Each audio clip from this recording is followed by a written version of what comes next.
오늘 설교 제목은 잘한다, 잘한다. 소금 공동체의 2년의 시간을 돌아보며 라는 제목을 가지고 하나님 말씀 나누겠습니다. 오늘은 온 세대가 같이 예배 드리기 때문에 오늘 특별히 우리 소금 키치를 위해서 쉽고 짧은 설교를 준비했어요. 네. 특별히 좋아하진 않네요, 우리 친구들. 네, 고마워요. 네. 제게 아직도 잊지 못하는 한 교회가 있어요. 제 머릿속 기억 속에 제가 이제 청년들과 함께 아프리카 우간다 선교를 하던 중에 주일이 되었어요.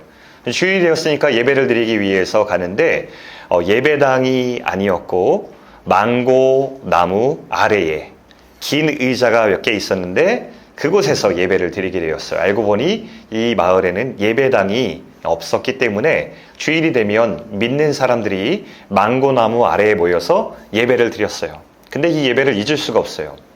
그날 참 기가 막힌 예배를 드렸다고 생각이 드는데 이 흙먼지가 날리는데 함께 인종을 초월해서 한국 사람이든 우간다 사람이든 성도가 하나가 되어서 같이 뛰면서 하나님이 하신 일을 높이고 막 찬양했어요. 열정적으로. 그리고 말씀을 경청하고요. 봉헌 시간이 되었는데 아직도 이 장면이 있어요. 봉헌 시간이 앞으로 이렇게 봉헌을 드리면서 나오는데 한 아주머니께서 정말 뭐를 소중한 물건을 잘 싸서 앞으로 나오시는데 움직이는 거예요. 살아있는 닭이 그 보자기 안에 들어있는데 그것을 이제 봉헌으로 드리는 거예요. 집에서 잘 키운 닭을 하나님께 드린 거였죠. 이어서 나오는 다른 분은 집에서 기른 채소를 가지런히 쟁반에다 담아가지고 봉헌하는 분도 있었어요. 아주 많은 어떤 돈을 헌금한 건 아니었지만 그것이 굉장히 그 태도가 귀하게 보였어요. 아직도 이 망고나무 교회가 기억이 나요. 이걸 보면서 좀 배웠어요. 교회는 건물이 아니라 교회는 진실한 하나님을 사랑하는 사람이 모인 모임이다. 그것이 망고나무 아래든 느티나무 아래든 아니면 집 앞마당이든 아니면 집 안이든 그 관계가 모여서 함께 주님을 찬양하면 그것이 바로 교회이다 라는 것을 배웠어요. 자, 다음 사진 보여줄게요. 좀 대비되는 사진인데요. 미국의 LA의 가든그로브라고 하는 부촌에 가면 있는 교회인데 이름이 수정교회라고 해요. 수정교회, 크리스천 철치라고 해서 다음 사진을 보면요. 안에 내부를 보면 이렇게 생겼어요. 유리 패널 1만 개 넘게 건축 자재를 사용해서 건축했기 때문에 건축학적으로 탁월한 의미가 있고요. 안에 거대한 파이프 오르간이 전면에 설치되어 있고 가운데 회중석 가운데는 분수대가 있어요. 그래서 예배 중간에 진짜 분수가 막 나와요. 다음 사진 보면은 저쪽 우측에 보면은 성가대석을 위로 향하게 해서 마치 천상에서 노래가 들려오는 느낌을 연출을 했대요. 대단하죠. 다음 그림 보여줄까요? 이 성가대석이에요. 성가대 석 위에도 저 파이프 오르간 나오는 장치를 해놨어요. 대단하죠. 이곳에 어마어마한 사람들이 많이 모였대요. 자, 이곳의 목사님이 누구였냐면요. 로버트 슐러라고 하는 아주 유명한 목사님이었는데 이분이 당대 교회 성장과 부흥의 아주 상징적인 존재였어요. 이분이 내건 슬로건이 있었는데 이분은 아주 노골적으로 이렇게 외쳤어요. 교회를 기업으로, 선교를 비즈니스로, 그리고 신자들을 고객으로. 이게 교회 성장의 키다라는 것을 노골적으로 외치면서 당대의 교회 성장학이라는 것에 대한 어떤 실표본처럼 느껴지는 분이었고 이분의 영향을 우리 한국교회도 많이 받았었죠. 이분의 메시지의 특징이 이것이었어요. 하나님께서 함께 하시면 우리 인생이 잘 살 수 있고 성공할 수 있다. 적극적으로 잘 믿으면 우리의 인생도 잘 된다라고 하는 이 긍정의 힘의 원형이 바로 이 로버트 슐러 목사님이었어요. 십자가에서 들리는 이 피 묻은 십자가의 복음과 우리를 어떤 순간에도 사랑하시는 하나님의 사랑과 또 부활의 소망보다도 이 현세에 잘 살고 잘 되는 이 성공을 외쳤던 분이었죠. 그리고 교인들은 이 설교를 좋아했고 그리고 교인들은 많이 늘었어요. 전 세계로 이 목사님의 설교가 방송이 되기도 했어요. 그런데 이 수정교회 결국은 어땠을까 알아보면 교회 내에 권력 싸움이 일어났어요. 목사님이 은퇴하시고 나서 누가 이 목사직을 이어받을까 자녀들 가운데 싸움이 일어났고 결국 교회 내에 큰 분쟁이 일어났어요. 이 교회를 유지하기 위해서 얼마나 막대한 비용이 발생하겠어요. 교회 내 싸움이 일어나니까 교회 내의 그 분쟁 때문에 헌금이 감소하기 시작하자 결국 교회는 파산 신청을 하게 되고 교회가 매각이 되었어요. 그리고 교인들은 뿔뿔이 흩어졌대요. 교회는 멋진 건물로 이루어지는 게 아니에요. 예수님을 따르는 사람들의 진실한 관계가 교회예요. 그래서 우리 공동체 안에서도 오늘 이 교회의 예배당 장소가 없어지고 사라져도 우리 함께 주님의 몸된 성도들은 어느 곳에 모여도 의연하게 다음 주가 되면 함께 모여서 여전히 하나님을 찬송할 수 있고 주의 말씀을 들을 수 있고 서로 가운데 우리 예수님 알아가고 닮아가자 서로 다독일 수 있으면 그게 여전히 교회됨을 잃어버리지 않는 거예요. 저는 우리 소금 공동체를 생각할 때에 우리 망고나무 아래 교회 같은 그런 공동체가 되기를 소망하는 마음이 있어요. 어느 곳에서든 예수의 공동체로 예수님이 우리의 머리 되시기 때문에 모일 수 있는 공동체, 그런 공동체가 되면 좋겠습니다. 오늘 본문 한번 볼까요? 교회가 무엇인지 말해주는 본문을 다시 한번 제가 읽어드리겠습니다. 우리가 다 하나님의 아들을 믿는 것과 아는 일에 하나가 되어 온전한 사람을 이루어 그리스도의 장성한 분량이 충만한 데까지 이르리니. 짧은 한 절 말씀에 교회가 무엇인지, 교회가 무엇을 향해 갈고 있는지를 담고 있습니다. 교회는 한 가지 중요한 목표가 있어요. 우리가 머지않아 큰 교회를 이루리라 라고 하는 목표일까요? 그렇지 않더라고요. 오늘 이 말씀을 보면 교회는 한 가지 중요한 목표밖에 없어요. 예수님을 함께 알아가고 예수님을 함께 닮아가는 것. 이 목표 외에는 교회에 존재하는 목표가 없더라고요. 그것을 여기에 자라감을 원어로 보면은 어떤 의미를 갖고 있냐면 성숙이라는 한 단어로 표현할 수 있어요. 예수님처럼 닮아간다라고 하는 성숙. 이것이 교회의 유일한 목표예요. 그런데 이 성숙한 교회가 되고 이렇게 자라간다는 것, 예수님을 닮아간다는 것, 그렇게 쉬운 일은 아니에요. 다음 절에 보면은 14절에 이렇게 나오더라고요. 우리 같이 한번 읽어볼까요? 14절 시작. 이는 우리가 이제부터 어린아이가 되지 아니하여 사람의 속임수와 간사한 유혹에 빠져 온갖 교훈의 풍조에 밀려 요동하지 않게 하려 함이라. 자, 이 절은 한 가지 전제가 있어요. 세상 살아가면서 그리스도를 닮아가는 성숙의 과정에 있을 때 우리 가운데 이런 것들이 반드시 있을 거란 전제예요. 뭐예요 그게? 사람의 속임수, 간사한 유혹, 교훈의 풍조, 이런 것들이 우리를 밀어낸다는 힘이 있다는 거예요. 지난주에 우리 송키즈 예배를 딱 드렸거든요. 예배가 딱 마치자마자 한 친구가 질문을 했어요. 근데 그 질문이 아직도 굉장히 의미 있게 기억에 남아요. 예, 우리 친구들 쳐다보지 말아요. 모른 채 해주세요. 예. 제가 누군지 얘기 안 했잖아요. 그죠? 예. 자, 이런 질문이었어요. 되게 의미 있고 좋은 질문이라서 제가 한번 얘기해 드려요. 목사님, 제 삶에 하나님보다 더 소중해진 우상이 있는 것은 머리로 알겠어요. 그것이 나를 진짜 사랑하거나 행복하게 만들어주지 않을 것도 알겠어요. 그런데 이미 제 삶에 너무 깊이 들어와 버려서 이것을 어떻게 해야 할지 모르겠어요. 하나님 더 사랑하고 싶은데 어떻게 하면 좋을까요? 사실 이 질문은 너무 좋은 질문이에요. 왜냐하면 두 가지 측면에서요. 우리 모두가 사실은 품고 있는 동일한 질문이기도 한데 이것을 감추지 않았잖아요. 너무 진솔하고 너무 그렇게 살고 싶어서 한 질문이라고 생각이 들었어요. 그래서 제가 이 질문을 받고 나서 우와, 진짜 좋은 질문이기 때문에 좋은 대답을 해주고 싶은데 제가 대답을 하긴 했지만 집에 돌아오고 생각해 보니까 명쾌한 대답을 해주지 못한 것 같다는 생각이 들었어요. 그래서 숙제처럼 이 질문에 어떻게 대답하면 좋을까? 내내 생각을 했어요. 그리고 나서 이번 설교를 준비하면서 제 나름의 가진 대답은 뭐냐면 교회가 대답을 잘해주는 것은 맞지만 때로는 한 방의 비책을 한 방의 명쾌한 대답을 들려줄 수 없는 것 맞다. 그런데 교회가 한 가지는 잘할 수 있는 것이다. 그리고 꼭 해야 되는 것이다. 뭐냐면 그 대답을 얻을 때까지 혹은 그 여러 방해와 밀려오는 여러 가지 방해들이 있지만 그것을 넘어서서 결국에는 주님의 아름다움 볼 때까지 주님을 닮아갈 때까지 함께 해주고 견뎌주는 것이다. 이 한 가지는 분명하다라는 생각이 들었어요.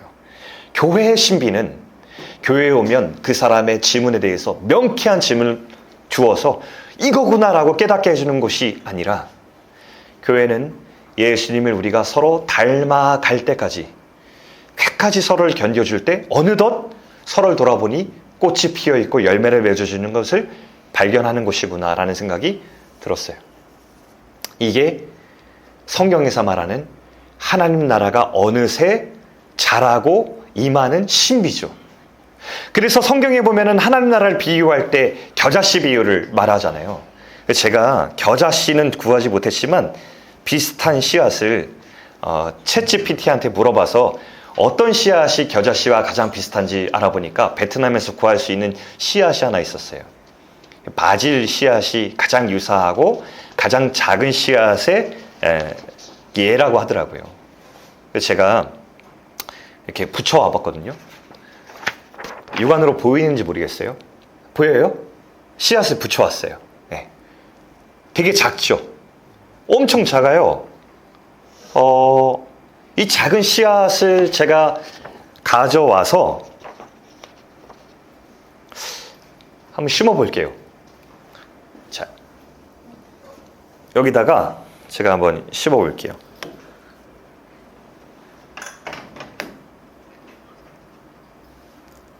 자, 여기 제 손에 씨앗이 안 보이겠지만 있거든요. 제가 여기다가 심어 볼게요. 흙 안에다가 들어갔어요.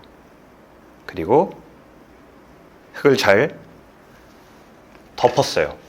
자, 흙 속에 심겨진 이 작은 씨앗이 여기서 자랄까요? 안 자랄까요? 어떻게 생각해요? 물을 잘 주면 자라고 물을 안 주면 안 자라요. 잘 돌보면 반다는 전제하에 이 작은 씨앗은 새싹을 맺고 열매를 맺을 수 있어요? 없어요? 있어요? 아, 그렇군요. 네. 자, 그런데요, 우리 한번 그런 확신이 있죠. 아직 보지 않았지만 잘 돌봄받으면 자란다는 확신이 여러분 있죠. 근데 한번 우리 과정을 한번 생각해 볼게요. 그 과정은 쉽지 않을 거예요. 여러분, 이 씨앗이 지금 제가 심었으면 당장에 이 안에 고개를 내밀어요? 아니에요. 이 작은 씨앗은 이 흙 속 안에 답답한 시간을 견뎌야 돼요. 이게 과연 자랄까? 그 작은 씨앗이 진짜로 고개를 내밀고 새싹을 피울까? 기다리는 시간이 필요해요. 그런데 성경에는 똑같은 얘기를 하고 있어요. 한 사람의 생명이 자라날 때, 예수 안에서 자라날 때 똑같은 과정을 맺는다고 말하고 있거든요. 여러분, 씨앗을 상상해 보세요. 흙 속에 심겨져 있어요. 얼마나 답답할까요? 흙의 압박을 받으면서, 압력을 받으면서 그 기다리는 시간, 얼마나 오랜 시간이 기다려요. 과연 꽃을 피울 수 있을까? 난 자라날 수 있을까? 이런 생각이 들어요. 근데 공동체도 마찬가지일 거예요. 이 안에 있는 씨앗이 자라는 것처럼 예수 안에 우리 모인 공동체에도 사람마다 다 다른 스테이지에 있어요. 어떤 사람은 저 흙 속에 있는 씨앗과 같아요. 기다리는데 도무지 이 씨앗이 나올 생각을 안 하는 거예요. 너무 혼란스러워요. 근데 기다렸다가 저 씨앗이 열매를 맺기 직전에 어떤 일이 일어나는지 알아요? 저 씨앗이 껍질이 다 벗겨지고 깨져버려요. 우리로 비유하자면 옛날에 생각했던 습관과 옛날의 경험들과 내가 옛날에 생각했던 모든 것들이 혼란스러워지는 순간이 와요. 그래서 막 갈등이에요. 난 이렇게 살아왔는데 성경은 이렇게 살아가는 것이 예수님 닮아가는 거래. 근데 여러분, 이것이 그렇게 생각만큼 아름답고 부드럽지 않아요. 이 전환이 고통스러워요. 괴로워요. 내가 예전에 이렇게 가지고 있던 습관을 예수님 닮게 만드는 것들은 되게 큰 충돌과 충격과 혼란을 가져와요. 그래서 되게 힘들고 고통스러워요. 누구나 그럴 거예요. 여러분, 이런 착각을 여러분 해야 돼. 예수님 믿으면은 한 번에 아름다워지고, 한 번에 착해지고, 한 번에 꽃길이 준비되어 있어서 그 가운데 막 걸어가고, 막 이런 거를 상상한다면 그렇잖아요. 예수님 믿는다는 것은 우리 공동체 안에서 내가 깨어지는 그 순간을 맞이하고 때로는 괴롭고 어려운 순간을 지나야 되는 것을 말해요. 근데 이것은 누구에게나 마찬가지인 것 같아요. 그런데 이 균열이 가고 아픈 시간을 견디다 보면은 진짜 예수의 사람으로 조금씩 빚어지는 순간이 찾아와요. 새싹이 피어오르는 거죠. 새싹이 피어오르더라도 끝난 게 아니에요. 새싹이 이렇게 돋아나잖아요. 근데 이 새싹이 자라나야 되는데 매일마다 얼마큼 자라나 확인하잖아요. 그럼 자라 있어요? 안 자라 있어요? 안 자라 있어요. 야, 이 조그만 새싹이 언제 자라지? 이 새싹에서 꽃이 피어날 수 있는 거예요? 언제? 라는 물음을 계속 던져요. 근데요, 시간이 좀 지나보잖아요. 근데 놀랍게도 꽃이 피어나요. 열매가 안 열릴 것 같잖아요. 근데 꽃이 핀다는 증거는 뭔지 알아요? 이 꽃 다음에 열매가 준비되어 있다는 거거든요. 열매가 맺혀요. 이게 하나님 나라의 신비예요. 우리 공동체 안에서 일어나는, 보이지 않지만 반드시 일어나는 신비. 우리가 이런 질문해요. 내 인생이 지금 이 위치에 있는데, 난 지금 이런 사람인데, 난 예수의 사람을 변할 수 있는 거야? 우리 공동체가 지금 이런 모습인데 우리 공동체는 과연 성숙할 수 있고 우리 공동체는 정말 자라날 수 있어? 라는 질문을 던질 때 하나님이 우리 가운데 대답하신 이야기가 있어요. 이렇게 얘기하는 거죠. 오늘 설교 제목의 일부처럼 잘한다. 그리스도가 세우신 교회는 잘한다. 제가 이제 어느덧 이렇게 목회를 시작한 지 돌아보니까 이제 약 20년 정도가 됐더라고요. 근데 20여 년 동안에 한 번도 빼놓지 않고서 제 스스로에게 고민되는 지점, 조금 괴로운 지점이 있었어요. 목회를 하다 보면 꼭 찾아왔던 자책. 내가 잘못하는 것은 아닐까. 이런 자책이 찾아와요. 나의 부족함과 연약함이 내가 담당하고 있는 성도들의 영적인 성숙을 방해하고 있는 것은 아닐까. 내가 잘 못해서 우리 공동체가 하나님께서 자라가게 하시는 것을 내가 방해되는 것은 아닐까라는 고민들이 찾아옵니다. 매번 찾아왔던 것 같아요. 그런데 오늘 말씀은 우리에게 이렇게 결론적으로 얘기하거든요. 16절 말씀 보면 우리가 읽지는 않았지만 이렇게 나와 있어요. 자, 영어 성경을 제가 번역해서 가져왔어요. 이렇게 의역할 수 있어요. 그리스도께서 교회를 하나로 붙드십니다. 그리스도께서 각 지체가 온전히 제 역할을 하도록 하십니다. 이 말씀을 보면서 이게 하나님께서 우리에게, 나에게, 그리고 우리에게 하시는 말씀이구나라는 것을 들었어요. 저는 이렇게 교회를, 우리를 붙드시는 예수님을 믿기로 했어요. 거센 파도가 우리를 밀어내요. 그래서 우리가 그리스도를 닮아가지 못하도록 방해하는 힘이 있어요. 그런데 그리스도께서 우리 각 사람과 우리를 붙들고 계세요. 그리스도께서 끝까지 십자가의 길이 옳다고, 부활의 소망이 있다고, 지금 우리가 함께 걷는 그 길이 맞다고 우리를 붙들고 계셔 주신대요. 그러면 연약한 저의 능력에 집중하지 않게 되고, 아직 과정 중에 있는 미완의 우리의 과정에 대해서 실망하지 않게 되고요. 대신에 하나님이 붙드셔서 이루어 가시는 교회를 계속 꿈꾸면서 바라보며 상상할 수 있게 되는 것 같아요. 주님이 우리를 붙드시고 있지. 주님이 우리를 잘하게 하시지. 주님이 우리를 잘한다고 격려하고 계시지. 주님이 우리를 만들어 가실 거야. 우리 중에 누군가는요, 흙 속에 파묻혀서 흙의 압력을 받으며 정말 언제 내가 자라날 수 있을까? 난 살아날 수 있을까? 그렇게 고민하며 힘들게 견디는 사람이 있을 거예요. 어떤 사람은요, 껍질에 균열이 가가지고요, 막 이제 아파하고 고통스러워서 괴로워서 충격과 혼돈에 휩싸이는 인생도 있을 수 있어요. 어떤 사람은 새싹을 피우긴 피웠는데 도무지 이 새싹이 언제 자라날까 알 수 없어 고민하고 힘들어하는 사람이 있을 수도 있죠. 그런데 우리 이것을 다시 한번 기억합시다. 그리스도께서 교회를 붙드십니다. 그리스도께서 저와 여러분을 붙드십니다. 그런 의미에서 사랑하는 여러분, 우리 곁에 있는 사람들, 우리 기대하면 좋겠습니다. 우리 앞에 있는 우리 다음 세대를 우리 기대하면 좋겠습니다. 그리스도께서 우리를 붙들고 계시고 그리스도께서 우리를 잘하게 하시기 때문에 그리스도께서 우리를 바라보시면서 잘한다 라고 격려하실 것이기에 우리가 끝까지 주님을 기대하면 좋겠습니다. 여러분, 아까 제가 보여드린 수정교회 기억하시죠? 유리패널 1만 개를 넘게 가지고 건축했대요. 화려한 성가대 석이 있었고 엄청난 건축들, 화려한 분수대 있었어요. 그런데 이런 것들이 교회를 이루어도 내 곁에 한 사람을 기대하고 기다려주는 마음이 없으면 그것은 실패한 공동체예요. 근데 반대로 우리가 누군가를 기대해주는 마음을 잃어버리지 않고 끝까지 인내할 수 있으면 그것은 결국 교회가 된다고 오늘 주님께서 말씀하세요. 신학자이자 작가인 토마스 머튼이 이런 얘기를 한 적이 있어요. 되게 마음에 제 개인적으로 와닿은 말씀인데요. 함께 우리 한번 이 말씀을 생각해 보면 좋겠어요. 사람이 마땅히 되어야 할 그런 존재가 아니라고 그를 미워하는 것은 위험하고도 쉬운 일이다. 우리가 먼저 그의 존재 자체를 존경하지 않으면 결코 마땅히 되어야 할 그 사람이 될 때까지 그를 견디지 못할 것이다. 우리의 성급함은 그를 아예 죽여버릴 것이다. 자, 반대로 말하면 이런 글이 되겠죠.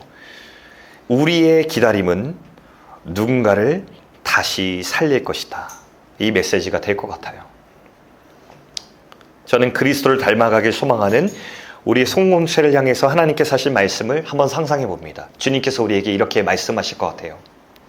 20년을 지나온 우리 공동체를 향해서 잘한다 소금 공동체. 그리스도를 따라가고 닮은 교회는 반드시 잘한다 라고 말씀하실 것 같아요. 그리고 또한 이렇게 말씀하실 것 같아요. 잘한다 소금 공동체. 그리스도를 따라 존재하는 교회여 잘한다. 내가 너와 함께 한다. 이 주님의 음성을 함께 듣는 우리 공동체를 축복합니다. 그리고 여러분을 주 안에서 진심으로 사랑하고 축복합니다.